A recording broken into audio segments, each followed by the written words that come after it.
구독, 좋아요, 그리고 공유까지도 눌러주시면 저에게 도움이 되겠습니다.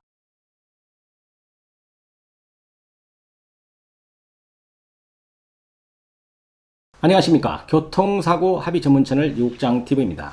유국장TV는 사고 후에 교통사고에 대한 법률 지식이 없어서 힘들어하는 피해자를 위하여 정보를 드리는 교통사고 상담 전문 채널입니다. 유국장TV의 영상을 봤음에도 불구하고 궁금한 사항이 있다고 한다면 911LAW입니다. 카톡 아이디인데요. 이쪽으로 문의를 하시면 교통사고에 대해서 모든 해결이 될 수가 있습니다. 주변에서 보면 교통사고 많이 나죠. 뭐 가벼운 접촉사고라든지 혹은 뭐 대형 교통사고가 될 수도 있고요. 2주, 3주 뭐 이렇게 나는 사고도 참 많습니다. 사고라는 것이 나는 잘못이 없었지만 상대방의 과실로 사고가 나는 경우가 있고 이런 것 잘 대처 잘 해야 됩니다. 잘못하면 피해를 입은 후에 마음의 상처를 더 많이 받을 수도 있다는 점 꼭 기억하시기 바랍니다. 우리가 이런 것을 말이죠. 2차적인 피해라고 합니다. 우연한 교통사고가 나게 된다면 첫 번째로 병원에 입원을 하거나 통원 치료를 하게 되면 보험회사 직원 만나게 되는 것이죠. 요즘에는 코로나19 때문에 보험회사 직원도 전화통화로 모든 업무를 처리를 많이 하게 됩니다. 이렇게 사고가 나면 보험회사 직원과 접촉도 하고 대화도 하게 될 것이고 좋든 싫든 치료와 합의가 끝날 때까지 소통을 해야만 하는 것이죠. 자, 그런데 이런 보험회사 직원 믿어야 될까요? 아니면 좀 경계를 해야 할까요? 믿어서는 안 되는 것입니다. 보험회사 직원은 일반적으로 교통사고 피해를 입은 환자를 어떻게 하면 적은 금액으로 합의를 하고 끝낼 것인가 하는 그런 교육받은 회사 직원이지 교통사고 피해자를 도와주려고 행동하는 사람은 아니란 겁니다. 자, 그러면 그런 전문적인 보험회사 직원하고 어쩌다가 사고가 나서 병원에 입원을 했는데 교통사고에 대한 지식이 없는 피해자가 과연 그런 보험회사 직원을 상대로 해서 충분한 내 권리를 찾을 수 있는가에 대해서는 분명히 생각을 해 봐야 합니다. 절대로 쉽지 않은 것입니다. 그러나 제 영상으로 공부를 꾸준히 하게 된다면 정보도 얻을 수 있고 교통사고에 대한 지식도 준비가 되면서 피해자의 소중한 권리를 찾을 수 있는 것입니다. 자, 첫 번째인데요. 병원에 입원해 있으면서 보험회사 직원이 오게 되거나 전화통화를 하게 될 것입니다. 이때는 충분히 준비되지 않은 상태에서는 보험사 직원이 하는 말만 듣고 피해자는 입 다물고 있는 것이 매우 현명한 대처입니다. 피해자는 어느 정도 교통사고에 대한 지식이 준비된 상태에서 대화와 협상을 해야 하는 겁니다. 여러 번 이야기했지만 보험회사는 분명히 주식회사입니다. 주식회사의 존립 목표는 이득이 남아야 해요. 손해보면 안 됩니다. 그러면 보험회사 직원이 피해자의 편에 서서 일을 할까요? 아니면 회사를 위해서 일을 할까요? 회사를 위한 일을 해야 합니다. 피해자 편에서 일을 하게 되면 그 회사, 그 직원 오래 못 다니죠. 나를 보러 오겠다는 사람, 보험회사 직원입니다. 분명히 교육 많이 받았어요. 숙련된 조교처럼 일사천리로 환자를 대합니다. 교통사고 처음 당한 환자들 대부분은 상대가 되지 못합니다. 그래서 교통사고 나면 빨리 이것에 대한 공부를 해야 하는 것입니다. 이런 교통사고도 하나의 전문 영역이기 때문이죠. 준비하고 공부한 피해자와 준비하지 않고 전혀 관심 갖지 않는 피해자와의 차이는 치료를 마친 후에 최종 합의금을 받을 때 비로소 차이가 크게 났음을 알게 되는 것입니다. 병원에 누워 있으면 병원에 와서 처음에는 치료 잘 받으라고 합니다. 그것은 하나의 순서예요. 그 사람들이 하는 환자를 대하는 방법이 있습니다. 회사에서 교육받은 매뉴얼대로 환자를 관리하게 되는 것이죠. 병원에서 입원하고 치료하다 보면 진단서가 발급이 됩니다. 대략 사고 후에 5일에서 일주일 사이에는 환자의 요청이 있다고 한다면 의사가 진단서를 발급해 주게 되는 것인데요. 진단서에는 통상적으로 진단 주수하고 진단 병명이 들어가게 되어 있습니다. 이 두 가지가 진단서에서는 매우 중요한 요소가 됩니다.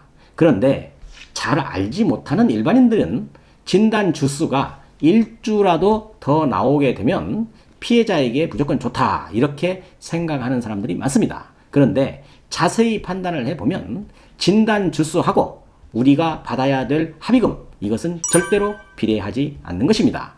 그건 다른 문제예요. 그렇기 때문에 진단 주수에 따라서 합의금은 비례하지 않는다, 이렇게 생각을 하고 계시면 되겠습니다. 입원을 하거나 통원 치료를 한다면, 예를 들어서 2주 진단이 나왔으면 합의금이 100만 원이다. 3주가 나왔으니 150 정도 될 것이다. 4주 진단이 나왔으면 200만 원이다. 이런 식으로 합의금이 정형화되어 있지 않다는 것입니다. 환자마다 전부 다 다릅니다. 왜냐하면 보험회사 직원과 피해자 간의 협상이라는 것이 존재하기 때문입니다. 똑같은 진단 2주 부상인데도 A라는 피해자는 100만 원의 합의가 될 수 있고, 다른 B라는 피해자는 200만 원에, 또 C라는 피해자는 500만 원, 이런 식으로 정해진 것이 없이 진행되는 게 교통사고의 합의 형태다, 이렇게 이해하고 있으면 정확한 것입니다. 이러한 원리를 알게 되기까지는 제 영상 최소한 50개 이상 보시면 그때부터는 어느 정도 그림이 그려지기 시작할 것입니다. 이건 어디에 정확하게 교과서적으로 정리가 되어 있는 것이 아니고요. 그렇지만 보험회사 직원을 얼마나 잘 관계 설정을 하느냐도 중요합니다. 피해자 입장에서 내 담당 직원하고의 소통도 중요하다는 것이죠. 내가 입은 피해에 대해서 내 권리를 어떻게 잘 찾을 수 있느냐의 문제이기 때문에 소홀해서는 안 된다는 뜻입니다. 가끔 전화 상담 및 카톡 상담을 하다 보면 이런 질문하는 피해자 많습니다. 어떻게 하면 합의금 잘 받을 수 있을까요? 이렇게 질문하면 제가 답을 하기 매우 곤란합니다. 너무나 포괄적인 질문이 되는 것이죠. 예를 들어서 말이죠. 공부를 하지 않는 학생이 시험 점수가 어떻게 하면 잘 받을 수 있나요? 라고 묻는 것과 마찬가지입니다. 그래서 요약을 해드립니다. 분명히 크게 도움이 될 것입니다. 첫 번째는 교통사고에 대한 공부를 해야 합니다. 제 영상 보시면 가능하겠죠. 두 번째는 병원에서 치료 잘 받으면서 진단서를 좀 잘 받아야 합니다. 자, 세 번째는 보험회사 직원과 잘 소통하고 관계 설정이 중요합니다. 네 번째인데요. 내가 입은 피해에 대해서 객관적으로 잘 설명할 수 있어야 합니다. 이 정도만 준비해도 90점 이상인 피해자가 되는 것입니다. 그래서 보험회사 직원과의 원활한 관계 설정, 병원의 진단 주수, 진단 병명, 이런 것 중요합니다. 병원 치료하면서 세심하게 챙겨볼 것들입니다. 자, 그러면 진단 주수, 진단 병명, 이런 것이 합의하는데 중요한 요소라고 말씀드렸는데, 이 중에서 진단 병명이 사실 진단 주수보다 더 중요한 것이죠. 자, 일반인들은 잘 몰라요. 그렇지만 제 여러 가지 경험이나 또 그동안 상담을 해주거나 제가 사건을 처리하다 보면 병명에 의해서 합의금이 상당히 변화를 가져온다는 사실을 저는 알고 있습니다. 그래서 2주, 3주 진단을 받은 피해자가 어떤 이는 100만 원, 또 어떤 피해자는 200만 원, 또 다른 피해자는 500만 원, 또 가끔 어떤 피해자는 1000만 원도 받고 합의를 하는 경우도 있는 것입니다. 이렇게 다양하게 합의를 하고 종결이 된다는 뜻이죠. 이것은 진단 주수는 같지만 진단 병명이 다르기 때문에 종결되는 금액이 다르다는 것이기 때문에 진단이 얼마나 중요하다는 것, 이제는 이해했으리라 생각이 됩니다. 그렇다면 병원에서 나오는 진단명이 중요하다고 그랬는데, 예를 들어서 말씀을 드릴게요. 교통사고가 크게 나면 골절이 될 수도 있는 겁니다. 이런 경우에는 눈에 보이는 부상이기 때문에 보험회사와는 큰 분쟁이 없게 됩니다. 골절인 경우에는 보통 4주, 5주 이상의 진단이 나오게 되어 있습니다. 골절이 안 된 경우가 진단 2주, 3주, 4주 이렇게 진단을 내릴 수가 있고요. 골절이 나게 되면 보통 4주 이상, 5주 이런 식으로 진단이 나오게 됩니다. 그런데 진단 병명에 따라서 달라진다. 이것은 무슨 얘기냐면, 일반적으로 의사가 병원에 처음에 가면 엑스레이를 찍습니다. 엑스레이는 뼈의 골절 유무를 보는 거예요. 자, 그러면 뼈만 괜찮으면 내 몸이 괜찮은 거 아니거든요. 분명히 더 정밀하게 봐야 할 신체 구조가 있는 것입니다. 그게 병원에서 보통 이야기하는 정밀검사, MRI나 CT, 초음파 검사인 것입니다. 이런 검사 최대한 활용해야 됩니다.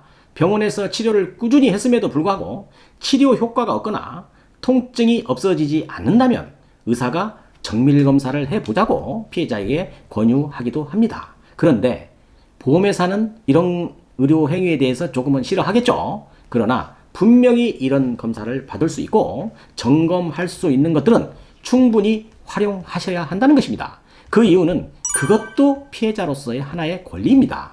그런 과정을 다 겪게 되면 제대로 된 진단병명을 받을 수 있다는 것입니다. 그런데 일반인들은 보통 보험회사가 나와서 얼마간의 그 금액을 주면서 많은 생색을 내고 거기에 그 현혹이 돼서 합의를 쉽게 하는 경우가 많은데, 그렇게 합의를 한 사람들이 나중에 후유증으로 인해서 고생하고 후회를 하는 경우가 있을 수 있다는 것 꼭 기억하시기 바랍니다. 자, 마지막입니다. 교통사고 후에 적정 합의금 판단하는 기준은 정해진 것 없습니다. 교통사고에 대한 지식이 있고 협상력이 뛰어나다 보면 보험회사로부터 합의금 많이 받을 수 있습니다. 그거 충분히 가능한 얘기인데요. 보험회사 직원은 분명히 내 편은 아니지만 교통사고에 대해서 공부도 하고 노력을 해서 피해자가 진단서와 소견서 이런 것들을 유리하게 잘 발급을 해놓고 보험회사 직원과 잘 소통한다면 의외로 좋은 합의로 종결되는 경우도 많으므로 제 영상 꾸준히 보시고 실력을 갖춘다면 충분히 가능성이 있을 것으로 저는 확신하면서 오늘 영상 여기에서 마치도록 하겠습니다. 오늘 영상도 도움이 되셨다고 한다면 구독, 좋아요, 알림까지도 눌러주시면 감사하겠습니다. 유국장TV였습니다.